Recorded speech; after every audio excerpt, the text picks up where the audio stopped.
ভোলা বরিশাল সেতু নির্মাণ সহ ৫ দফা দাবিতে ৭২ ঘন্টার আলটিমেটাম দিয়ে শাহবাগ মোড় ছেড়েছেন রাজধানীতে বসবাসরত ভোলাবাসী।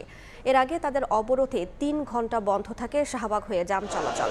বিকেল থেকে রাজধানীর শাহবাগ মোড়ে ছোট ছোট মিছিল নিয়ে অবস্থান নেন আন্দোলনকারীরা। তাদের দাবিগুলোর মধ্যে রয়েছে ভোলা বরিশাল সেতু নির্মাণ, ভোলায় মেডিকেল কলেজ ও পাবলিক বিশ্ববিদ্যালয় স্থাপন এবং গ্যাস সংযোগ প্রদান। আন্দোলনকারীরা জানান, ভোলা দ্বীপ জেলা হওয়ার কারণে নানা কারণে বৈষম্যের শিকার।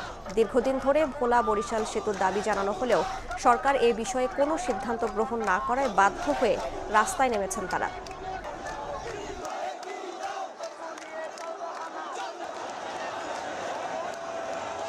আমাদের মহাসমাবেশ ছিল আমাদের যৌক্তিক দাবিতে ভোলা বরিশাল সেতু, সেটা আজকে আমরা এখানে সমাপ্ত করেছি এবং সরকারকে আমরা 3 দিনের ৭২ ঘন্টার একটা আলটিমেটাম দিয়েছি। যদি আমাদের দাবি বাস্তবায়ন না হয়, ভোলা থেকে কোনো পণ্য বাংলাদেশের কোথাও যেতে পারবে না।